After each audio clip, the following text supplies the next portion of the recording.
Hello everyone. Railway NTPC के लिए जो प्रैक्टिस सेट देख रहे हैं ये इसका 7वां वीडियो है। तो चलिए शुरू करते हैं आज के इस वीडियो को। यहाँ पहला प्रश्न पूछा गया है, भगवत गीता का सर्वप्रथम अंग्रेजी अनुवाद किसके द्वारा किया गया था। तो यह 4 ऑप्शन दिए गए हैं। आंसर दूसरा है चार्ल्स विल्किंस के द्वारा किया गया था। भगवत गीता के लेखक वेद व्यास हैं। इसे 2री या पहली शताब्दी ईसा पूर्व में लिखा गया है ऐसा माना जाता है। हालांकि कुछ विद्वान 5वीं शताब्दी ईसा पूर्व की तारीख को स्वीकार करते हैं इसके लिखने की। और भाषा कौन सी इसकी? संस्कृत है। अध्याय 18 हैं। कुल श्लोक 700 हैं। भगवत गीता का जो पहला अंग्रेजी अनुवाद चार्ल्स विल्किंस ने 1785 ईस्वी में किया था। और जब वारेन हेस्टिंग बंगाल के गवर्नर जनरल थे और वारेन हेस्टिंग बंगाल के प्रथम गवर्नर जनरल थे। तो ये क्वेश्चन यहाँ से ये पूछा जाता है कि बंगाल के प्रथम गवर्नर जनरल कौन थे? तो वारेन हेस्टिंग थे। और उस समय भी वे बंगाल के गवर्नर जनरल थे। बंगाल के गवर्नर जनरल के रूप में उनका कार्यकाल 1774 से लेकर 1785 तक रहा है। चुंबकीय फ्लक्स की SI इकाई क्या है? तो आंसर होगा वेबर चुंबकीय फ्लक्स की SI इकाई है। और फेराडे ये विद्युत धारिता की SI इकाई होती है फेराडे। हेनरी ये प्रेरकत्व की SI इकाई है हेनरी। और पास्कल दाब की SI इकाई है। इनमें से कौन भारतीय रिजर्व बैंक के यानी RBI के पहले भारतीय गवर्नर थे? आंसर है CD देशमुख थे। तो CD देशमुख पहले भारतीय गवर्नर थे RBI के। बात करें RBI के गवर्नरों के बारे में, या मैंने सभी गवर्नर जो पूछे गए हैं या पूछे जाते हैं सभी लिस्ट एक साथ ली है। देखिए इसके पहले गवर्नर थे ओसबॉर्न स्मिथ जो ब्रिटिश बैंकर थे, लेकिन वे भारतीय नहीं थे। और भारतीय मूल के थे CD देशमुख, जिनका जो कार्यकाल रहा है गवर्नर के रूप में RBI के। तो 1943 से लेकर 1949 तक उनका कार्यकाल रहा था। सबसे लंबे समय तक गवर्नर रहे हैं RBI के बेनेगल रामा राव, जिनका कार्यकाल 7 साल से अधिक रहा है। सबसे छोटा कार्यकाल गवर्नर के रूप में अमिताभ घोष हैं। इनका कार्यकाल था 20 दिन का। बैंक के 15वें गवर्नर बने थे डॉक्टर मनमोहन सिंह। और बाद में भारत के 13वें प्रधानमंत्री बने थे। वर्तमान में RBI के गवर्नर शक्तिकांत दास हैं जो 25वें गवर्नर हैं और 12 दिसंबर 2018 से बने हुए हैं। लखनऊ में 1857 के विद्रोह का नेतृत्व किसने किया था? तो आंसर होगा दूसरा बेगम हजरत महल के द्वारा लखनऊ में किया गया था। देखिए इनका नेतृत्व काफ़ी पूछा जाता है रेलवे के द्वारा। तो तात्या टोपे और नाना साहब के द्वारा कानपुर में 1857 की क्रांति के समय इसका नेतृत्व किया गया था। और कुंवर सिंह के द्वारा जगदीशपुर में इसका नेतृत्व किया गया था 1857 की क्रांति के समय। बात करें वो इम्पोर्टेंट पॉइंट्स के बारे में, तो इसका प्रारंभ कब हुआ था? 1857 की क्रांति का 10 मई 1857 को हुआ था मेरठ से, उत्तर प्रदेश के मेरठ से। समाप्त कब हुआ था? 1 नवंबर 1858 को, यानी 1 वर्ष लगभग 6 माह चला था। नोट कीजिएगा, विद्रोह को 20 जून 1858 को ग्वालियर में विद्रोह की हार के साथ ही रोक दिया गया था। इसके बाद अंग्रेजों ने 1 नवंबर 1858 को उन सभी विद्रोह को माफ़ कर दिया था जो हत्या में शामिल नहीं हुए थे। हालांकि उन्होंने 8 जुलाई 1859 तक शस्त्रता को औपचारिक रूप से समाप्त घोषित नहीं किया। 1857 की क्रांति के समय भारत के गवर्नर जनरल कौन थे? लॉर्ड कैनिंग थे। एक काफ़ी पॉइंट पूछा गया है। इंग्लैंड के प्रधानमंत्री लॉर्ड पामस्टर्न थे। 1857 की क्रांति की विद्रोह की अवधि के दौरान उत्तर प्रदेश के बड़ौत में विद्रोह करने वाले शामल कब युद्ध में मारे गए थे? तो ये पूछा गया था रेलवे ग्रुप डी और शायद CBT NTPC CBT 1 में भी पूछा गया था 2021 में। तो काफ़ी बार ये सवाल पूछा गया था। तो ये जुलाई 1857 में मारे गए थे। 1857 में शामल ने किस स्थान पर विद्रोह का नेतृत्व किया था? तो बड़ौत गांव में उत्तर प्रदेश में किया था। ये जो मैं आपको सवाल बता रहा हूँ ये सभी पूछे गए हैं रेलवे NTPC या ग्रुप डी में। और एक सवाल तो 2 बार पूछा गया था। अंग्रेजों से लड़ती हुई रानी लक्ष्मीबाई का वर्ष में निधन हो गया था। तो देखिए ये 1858 में इनका निधन हो गया था रानी लक्ष्मीबाई का। 18 जून 1858 को 29 वर्ष की आयु में ग्वालियर MP में उनका निधन हो गया था। भारत के मुख्य निर्वाचन आयुक्त का कार्यकाल कितना होता है? तो 6 वर्ष होता है या 65 वर्ष, यानी 65 वर्ष से जो भी आयु पहले हो वो रिटायर हो जाएंगे। तो आंसर तीसरा है 6 वर्ष या 65 वर्ष की आयु जो भी पहले हो। बात करें भारत के मुख्य चुनाव आयुक्त के बारे में, तो नियुक्ति कौन करते हैं? राष्ट्रपति के द्वारा की जाती है नियुक्ति। प्रधानमंत्री की अध्यक्षता वाली 3 सदस्यीय चयन समिति की सिफारिश पर राष्ट्रपति इनकी नियुक्ति करते हैं। समय अवधि 6 वर्ष या 65 वर्ष की अवधि के लिए इनका कार्यकाल होता है, नोट कीजिएगा। जबकि मुख्य चुनाव आयुक्त को केवल महाभियोग की प्रक्रिया के माध्यम से पद से हटाया जा सकता है, यानी इससे पहले जब हटाना हो तो जिसके लिए लोकसभा और राज्यसभा में 2/3 बहुमत की उपस्थिति और मतदान की आवश्यकता होती है। तो यह 2/3 बहुमत याद रखिएगा। बात करें अब मुख्य चुनाव आयुक्त के बारे में, जो अन्य चुनाव आयुक्त होते हैं उनके बारे में, तो चुनाव आयुक्तों को मुख्य चुनाव आयुक्त की सिफारिश पर राष्ट्रपति द्वारा हटाया जा सकता है। भारत के प्रथम मुख्य चुनाव आयुक्त अशोक कुमार सेन थे। वर्तमान में मुख्य चुनाव आयुक्त राजीव कुमार हैं और अन्य चुनाव आयुक्त तो ज्ञानेश कुमार और सुखबीर सिंह संधू, ये दोनों हैं। सुएज नहर जो वाणिज्य के लिए अत्यंत महत्वपूर्ण है, निम्नलिखित में से किस देश में बनाई गई थी? तो ये कृत्रिम नहर है, ये मिस्र में बनाई गई है। आंसर पहला है मिस्र। ये देखिए मैप में ये सुएज नहर की लोकेशन है। सुएज नहर भूमध्य सागर को लाल सागर से जोड़ती है। सुएज के स्तंभुस ये भूमि पुल इसके माध्यम से इसे जोड़ती है। यह नहर यूरोप और एशिया के बीच एक प्रमुख व्यापार मार्ग है। सुएज नहर अफ्रीका और एशिया को भी एक दूसरे से अलग करती है। निर्माण हुआ था अप्रैल 1859 में शुरू हुआ है और संपन्न कार्य हुआ नवंबर 1869 में। क्रायोजेनिक इंजन में ईंधन के रूप में इनमें से किसका उपयोग किया जाता है? तो आंसर है दूसरा, तरल ऑक्सीजन और तरल हाइड्रोजन का उपयोग होता है। बात करें अब क्रायोजेनिक प्रक्रिया के बारे में, तो क्रायोजेनिक रॉकेट इंजन एक ऐसा रॉकेट इंजन होता है जो बहुत ठंडे तापमान पर संग्रहित तरल ईंधन और ऑक्सीडाइजर का उपयोग करता है। इसमें ईंधन और ऑक्सीडाइजर जो सामान्य रूप से गैस के रूप में होते हैं, तो गैस के रूप में होते हैं, इनको इतना ठंडा किया जाता है कि वे तरल बन जाते हैं। यह ठंडा करने की प्रक्रिया क्रायोजेनिक कहलाती है। देखिए क्रायोजेनिक ईंधन में अक्सर तरल हाइड्रोजन जैसी तरलीकृत गैसें होती हैं। बात करें ऑक्सीडाइजर के बारे में, तो ऑक्सीडाइजर वह पदार्थ होता है जो दहन प्रक्रिया में ऑक्सीजन प्रदान करता है या दूसरे पदार्थों के साथ मिलकर उनकी जलने की क्षमता बढ़ाता है। ऑक्सीडाइजर के बिना ईंधन को जलाना संभव नहीं है, खासकर तब वातावरण में ऑक्सीजन उपलब्ध नहीं हो। भारत का राष्ट्रीय पुस्तकालय कहाँ स्थित है? आंसर होगा कोलकाता, पश्चिम बंगाल में। जो भारत का राष्ट्रीय पुस्तकालय है ये कोलकाता के अलीपुर में स्थित है। स्थापना हुई थी 1836 में।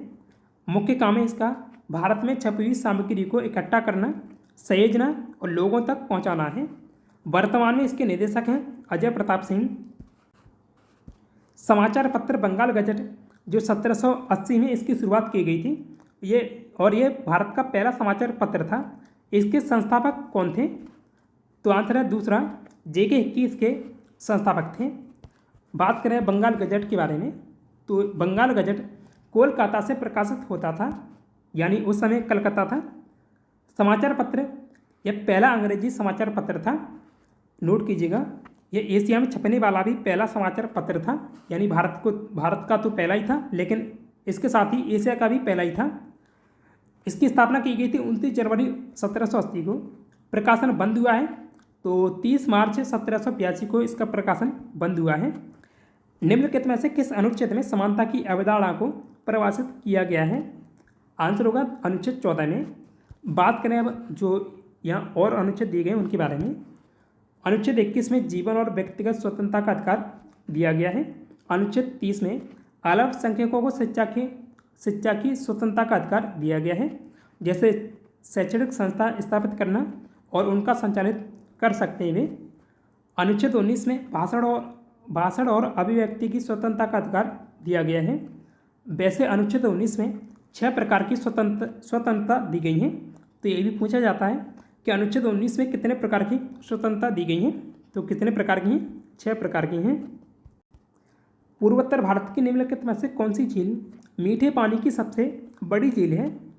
तो ये लोकटक झील है। आंसर पहला है लोकटक झील। लोकटक झील मणिपुर राज्य में स्थित है।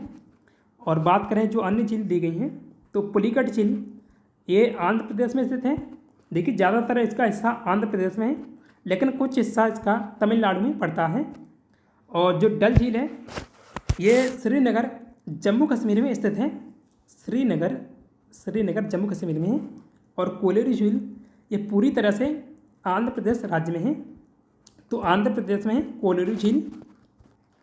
भारतीय भू सर्वेक्षण के अनुसार निम्नलिखित में से कौन से राज्य में भारत के सर्वाधिक ग्रेफाइट भंडार हैं? तो ये अरुणाचल प्रदेश में है।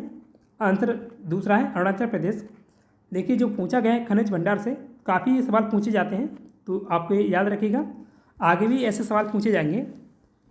बात करें अरुणाचल प्रदेश के बारे में, मैंने यहाँ पर कुछ इंपॉर्टेंट पॉइंट ली हैं।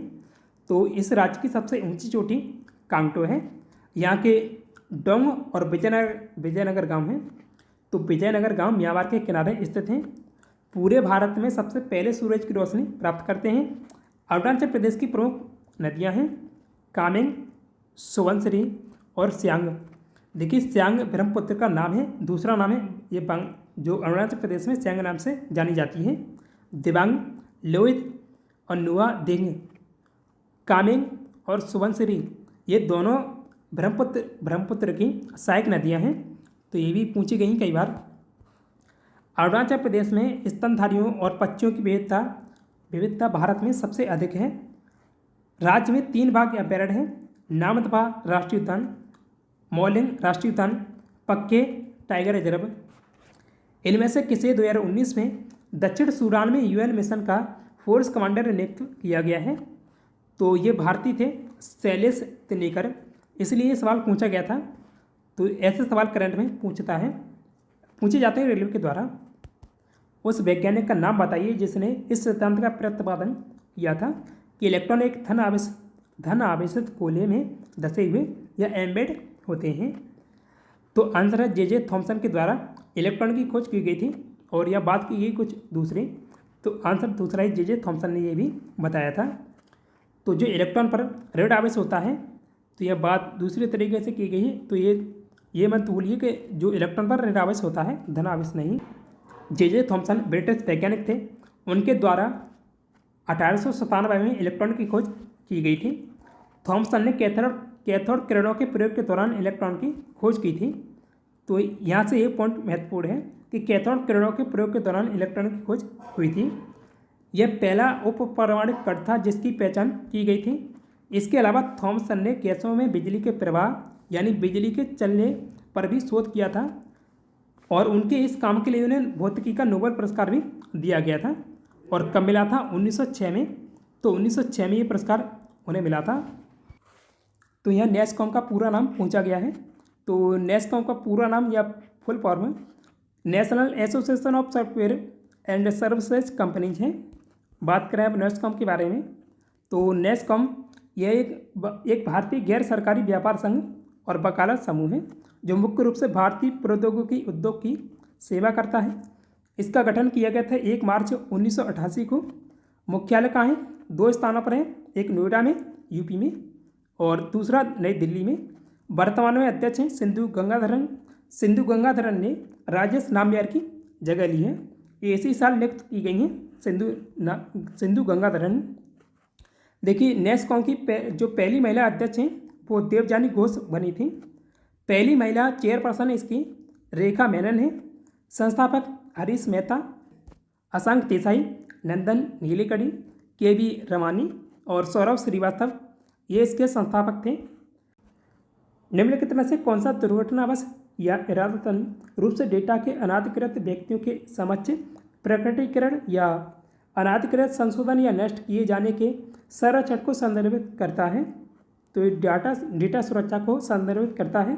आंसर पहला है डेटा सुरक्षा। निम्नलिखित में से किसने विश्व स्वास्थ्य संगठन के लिए दुनिया का पहला मलेरिया वैक्सीन विकसित किया है?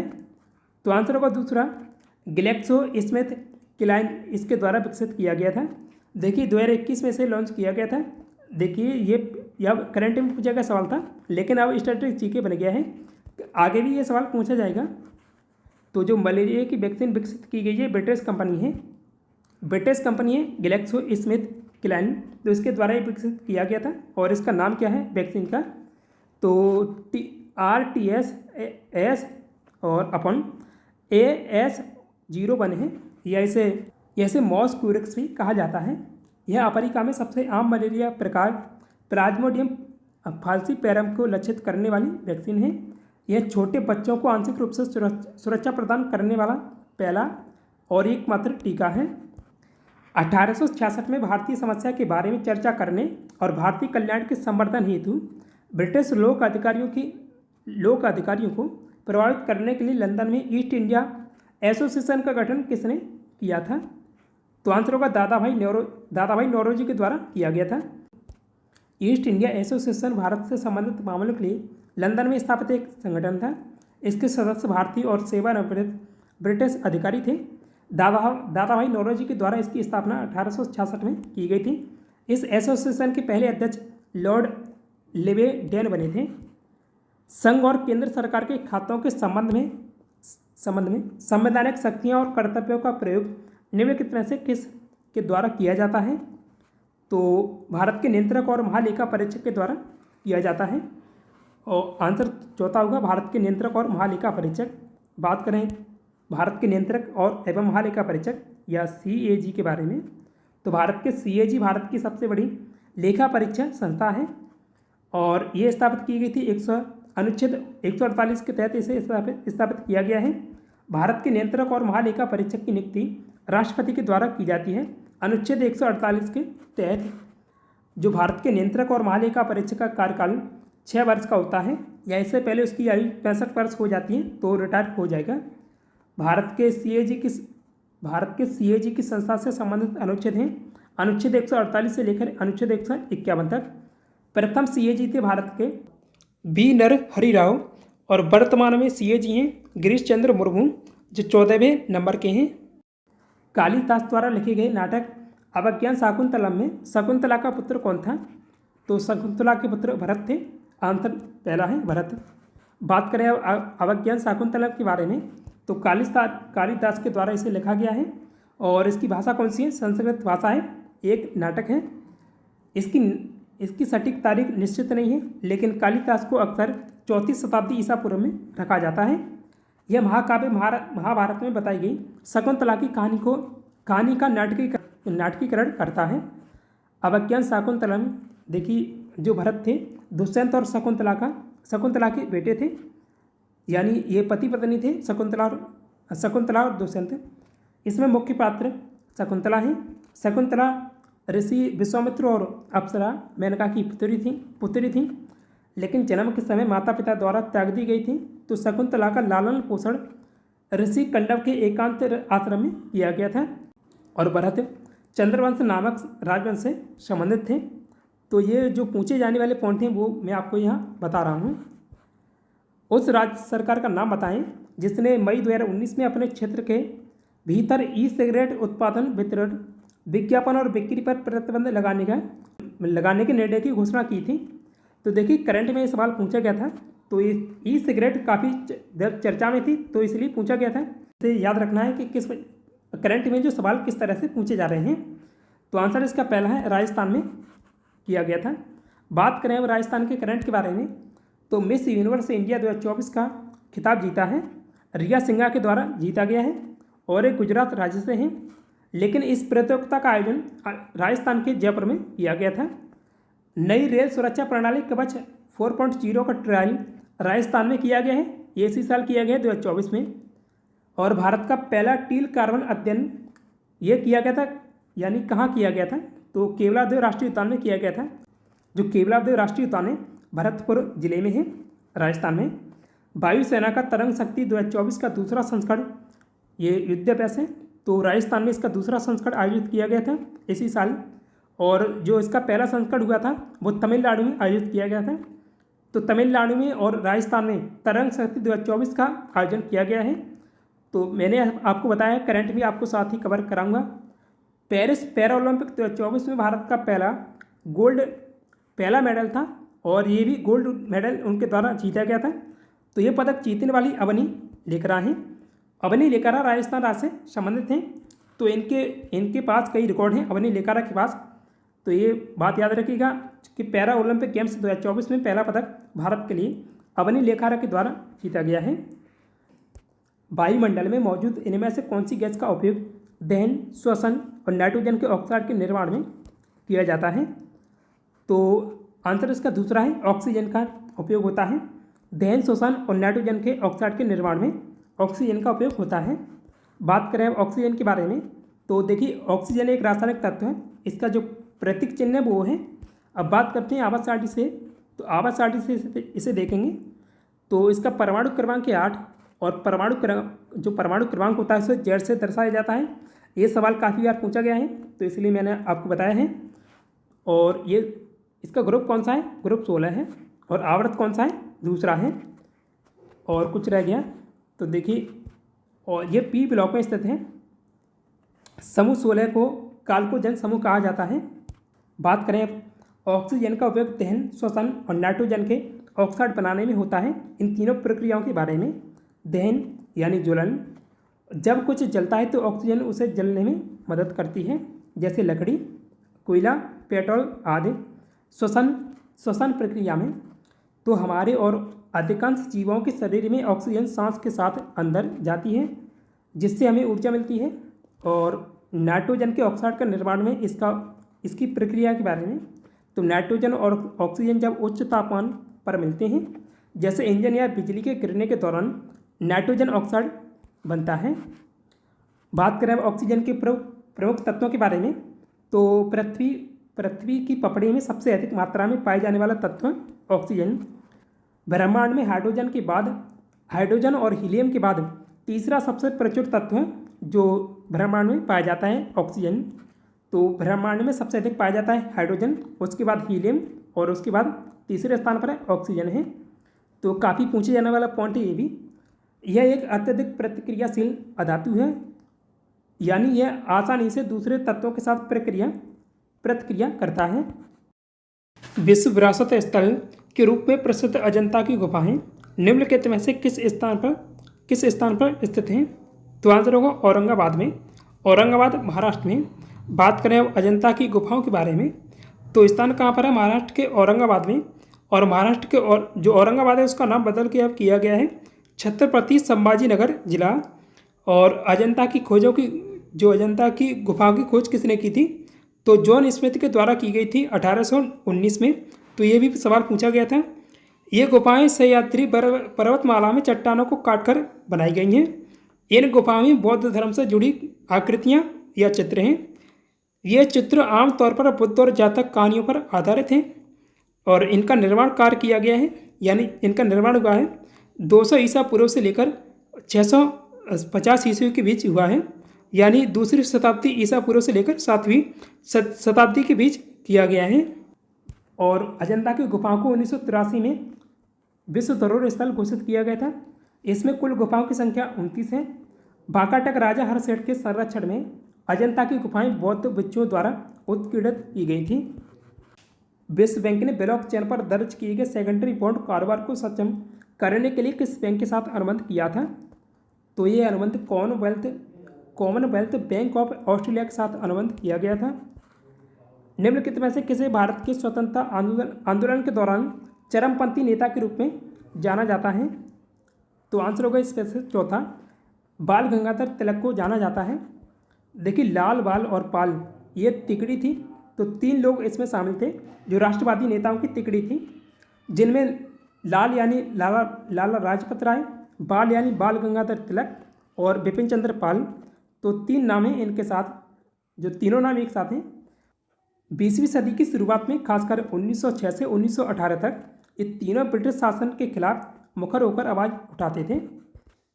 वैज्ञानिक और गणितीय उपयोग के लिए एक उच्च स्तरीय प्रोग्रामिंग भाषा है, यानी प्रोग्रामिंग भाषा उच्च स्तरीय कौन सी है? तो ये फोटोन है। आंसर चौथा है फोटोन। बात करें फोटोन के बारे में, तो फोटोन तीसरी पीढ़ी की संकलित अनिवार्य प्रोग्रामिंग भाषा है और ये उपयुक्त है विशेष रूप से संख्यात्मक संगणना। और वैज्ञानिक कंप्यूटर के लिए इसका उपयोग होता है। आविष्कार किया था जॉन बैकस के नेतृत्व में IBM टीम ने इसका आविष्कार किया था। पहली बार 1958 में इसे संकलित किया गया था सही ढंग से, लेकिन पहली बार इसे 1957 में पेश किया गया था फोर्ट्रान भाषा को। कंप्यूटर की तीसरी पीढ़ी, इसे उच्च स्तरीय कंप्यूटर प्रोग्रामिंग भाषा के नाम से भाषा के लिए जाना जाता है। यह पहली उच्च स्तरीय कंप्यूटर प्रोग्रामिंग भाषा है फोर्ट्रान। तो तीसरी पीढ़ी 1965 से लेकर 1971 तक मानी जाती है। निम्नलिखित में से कौन सा तत्व बहुमुखी तत्व है जो सभी सजीवों और हमारे द्वारा उपयोग किए जाने वाली कई चीज़ों का आधार बनता है? तो आंसर इसका पहला है कार्बन है। बात करें अब कार्बन के बारे में, तो देखिए कार्बन जो आवर्त सारणी उससे समझते हैं। तो कार्बन की जो परमाणु संख्या है वो 6 है और परमाणु संख्या को Z से दर्शाया जाता है और ये एक प्रकार की अधातु है जो, और प्रतीक चिन्ह क्या है कार्बन का? C है। कार्बन की खासियत के बारे में बात करते हैं। तो कार्बन की एक खास बात यह है कि 4 अन्य परमाणु के साथ मिलकर बंध बना सकता है। ये चतुसंयोजक कहा जाता है इसे। इसका मतलब है कि ये 4 स्थानों पर बंध बनाने के लिए तैयार है। यह इसलिए संभव है क्योंकि कार्बन के 4 इलेक्ट्रॉन होते हैं जो इसे दूसरे के साथ जोड़ने में मदद करते हैं। इस जोड़ने की वजह से कार्बन कई तरह की यौगिक बना सकता है, जैसे कि चीनी, तेल और प्रोटीन, जो जीवन के लिए बहुत जरूरी हैं। निम्नलिखित में से किस संगठन ने 2019 में राजस्थान के पोखरण में एक सुखोई लड़ाकू जेट के स्वदेशी रूप से विकसित 500 किलोग्राम बर्फ निर्देशित बम का सफल परीक्षण किया था? तो ये DRDO के द्वारा किया गया था। करंट में सवाल पूछा गया था। आंसर दूसरा है। वर्तमान में इनमें से किस देश में अधिकतम संख्या में नाभिकीय रिएक्टर संचालित हैं? आंसर होगा यूनाइटेड स्टेट यानी अमेरिका में। 2024 तक संयुक्त राज्य अमेरिका में 54 वाणिज्यिक ऊर्जा संयंत्र हैं, परमाणु ऊर्जा संयंत्र हैं, जिनमें 94 संचालित परमाणु ऊर्जा रिएक्टर हैं। और बात करें भारत में, तो हिंदुस्तान टाइम के अनुसार जो न्यूज है उसके अनुसार भारत में अभी 23 परमाणु रिएक्टर हैं। देखिए जब CBT बन हुआ था NTPC 2022 में, तो वहाँ पूछा गया था कि परमाणु रिएक्टर कितने भारत में, तो 22 थे, लेकिन अब जो 23 हो गए हैं। जो 23वां बना है वो काकरापार में बना है, काकरापार गुजरात में। और भारत में अभी 7 परमाणु ऊर्जा संयंत्र हैं। दिसंबर 2020 में किसने ICC के men's cricket of the decade पुरस्कार जीता है? डिकेड का पुरस्कार जीता है। तो दिसंबर 2020 में विराट कोहली को दिया गया था और ये पुरस्कार दशक के लिए दिया जाता है, यानी पिछले 10 वर्षों में जो प्रदर्शन करते हैं खिलाड़ी उन्हें पुरस्कार मिलता है। तो विराट कोहली को ये पुरस्कार मिला है 2011 से लेकर 2020 के बीच दिया गया है। और वहीं महिलाओं में ये पुरस्कार मिला है एलिसा पेरी को। देखिए जो एलिसा पेरी हैं ऑस्ट्रेलिया की क्रिकेटर हैं, इन्हें पुरस्कार दिया गया है। यह कथन सभी आदमी धनी हैं, ये झूठ है। तो निम्न में से कौन सा कथन निश्चित रूप से सही है? तो पहला ऑप्शन है कोई आदमी धनी नहीं है। तो कोई की बात नहीं की गई है कि सभी आदमी धनी हैं, यानी कोई धनी हो सकते हैं और कुछ नहीं। तो ये पहला वाला गलत है। और दूसरा ऑप्शन है कोई भी धनी व्यक्ति आदमी नहीं है, क्योंकि ये भी गलत है, धनी तो आदमी होगा। और चौथा ऑप्शन है कुछ आदमी धनी हैं। तो इनमें से कन्फ्यूजन वाला था, तो ये तीसरा ऑप्शन इसमें सही बताया गया है कि कुछ आदमी धनी नहीं है। प्रधानमंत्री किसान सम्मान निधि, तो यह शायद निधि होगा, के तहत 2 हेक्टेयर तक स्वामित्व वाले किसानों को प्रति वर्ष प्रदान की जाने वाली राशि कितनी है? तो 6,000 रुपये मिलते हैं एक वर्ष में। 2-2 हज़ार रुपये 3 किस्तों में दिए जाते हैं। और बात करें इस योजना के बारे में, तो ये योजना 24 फरवरी 2019 को PM मोदी के द्वारा इसका शुभारंभ किया गया था गोरखपुर से, उत्तर प्रदेश के गोरखपुर से इसका शुभारंभ किया गया था। भारी जल के नामकरण का आधार क्या है? तो आंसर इसका दूसरा है प्रोटियम के स्थान पर ड्यूटेरियम का उपयोग होता है, जो कि हाइड्रोजन की अपेक्षाकृत भारी समस्थानिक है। देखिए जो साधारण जल में प्रोटियम का उपयोग होता है, लेकिन भारी जल में ड्यूटेरियम का। जो प्रोटियम है और ड्यूटेरियम है ये दोनों ही हाइड्रोजन के समस्थानिक हैं। हाइड्रोजन के प्रमुखतः 3 समस्थानिक हैं। एक पहला होता है 1H1 और 1H2 और 1H3 जो नीचे दिए गए हैं ये प्रोटॉनों की संख्या है और ऊपर न्यूट्रॉनों की। तो प्रोटियम में न्यूट्रॉनों की संख्या होती है 0 और ड्यूटेरियम में न्यूट्रॉनों की संख्या 1 होती है। और इसकी वजह से इस जो भारी जल है इसका मान जो अणु भार है बढ़ जाता है। जैसे साधारण जल का अणु सूत्र है H2H2O और भारी जल का D2O। तो इसका अणु भार होता है यानी ऑक्सीजन का जो अणु भार है 16। तो यह हाइड्रोजन का द्रव्यमान होता है लगभग 1 और इसमें जब 2 का गुणा करेंगे तो 2 ये जुड़ेंगे और 16 ये, तो यहाँ 18 बनेगा।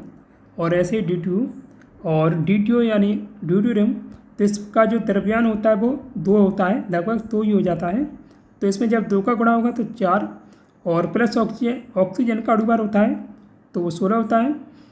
तो यह 20 हो जाएगा जुड़ के। इस वजह से इन दोनों में 2 का डिफरेंस आता है। अक्टूबर 2020 तक जानकारी के अनुसार गोवा के मुख्यमंत्री कौन हैं? तो तब प्रमोद सावंत थे, लेकिन अभी भी प्रमोद सावंत ही हैं। तो आंसर यही होगा, प्रमोद सावंत है। और राज्यपाल कौन है? PS श्रीधरन पिल्लई हैं, गोवा के राज्यपाल हैं। साहित्य के लिए रविंद्रनाथ टैगोर साहित्य पुरस्कार 2019 किसे दिया गया था, यह किसने जीता है? तो राणा दास गुप्ता के द्वारा ही जीता गया था। और बात करें वर्तमान में जो विजेता हैं उनके बारे में, तो रविंद्रनाथ टैगोर साहित्य पुरस्कार भारत में दिए जाने वाला एक सम्मान है जो भारतीय लेखकों की कहानियों, कविताओं, उपन्यासों या नाटकों के लिए दिया जाता है। यह उन रचनाओं को मिलता है जो किसी भारतीय भाषा में लिखी गई हों लेकिन अंग्रेजी में अनुवादित की गई हों। और इस पुरस्कार की शुरुआत 2018 में की गई थी। अमेरिका की एक गैर लाभकारी संगठन है उसके द्वारा मैत्रेय पब्लिकेशन फाउंडेशन ने की थी। और इसमें पुरस्कार राशि $10,000 दिए जाते हैं। वर्तमान में विजेता कौन है? तो ये उपन्यास है उनका राजकमल झा का शहर और समुद्र। तो इसके लिए राजकमल झा को ये पुरस्कार दिया गया है 2020 में। तो ये वर्तमान में इसके विजेता हैं। ये साहित्य कथा है। 10 पुरुष किसी कार्य को 18 दिन में पूरा कर सकते हैं। तो 6 दिन बाद 5 और पुरुष उनके साथ कार्य में शामिल हो जाते हैं। तो शेष कार्य को पूरा करने में कितना समय लगेगा? तो देखिए 10 पुरुष हैं और किसी कार्य को 18 दिन में पूरा कर रहे हैं।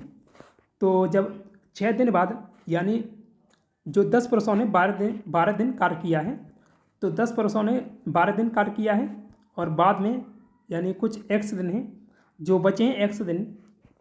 तो x दिनों में अब 6 व्यक्ति और 5 व्यक्ति और आ जाते हैं, यानी पहले 10 थे और 5 और आ गए, तो यहाँ हो गई 15। तो यह बराबर में होगा ना, तो 15 को इससे काटेंगे। अब इसे गुणा भाग करना होगा। तो 15 पहले 5 से काटेंगे 3 बार और 5 से 2 बार, और यहाँ 3 बचा तो 3 से 4 बार और 4 का गुणा 2 से, तो यहाँ आगे 8, यानी 8 दिन लगेंगे उन्हें। यदि यहाँ संख्या दी गई है 93, 24, 8 और यहाँ खाली स्थान है, फिर 6 यानी x है, तो 11 से विभाज्य है। तो यहाँ x का मान ज्ञात करना है। तो जो 11 से विभाज्यता का नियम है काफ़ी पूछा गया है पिछले एग्जाम में। तो देखिए जो 11 का विभाज्यता का नियम है, तो 11 से विभाज्यता के नियम में जो विषम स्थानों पर अंक हैं उनका योग बराबर, जो सम स्थानों पर अंक हैं उनका योग बराबर होना चाहिए। तो ये 11 से विभाज्यता का नियम है। तो जो पहले देखते हैं विषम संख्या का योग, यानी जो विषम स्थानों पर अंक हैं उनका योग। तो 9, 2 और 8 और ये 6, तो इन सभी को जोड़ेंगे तो इनका योग आएगा 25 बराबर। और ये जो सम स्थानों पर जो अंक हैं उनका योग, तो 4 और 3 7 और यह x, तो 7 + x, और 7 को अगर इधर लाएंगे तो ये घटेगा।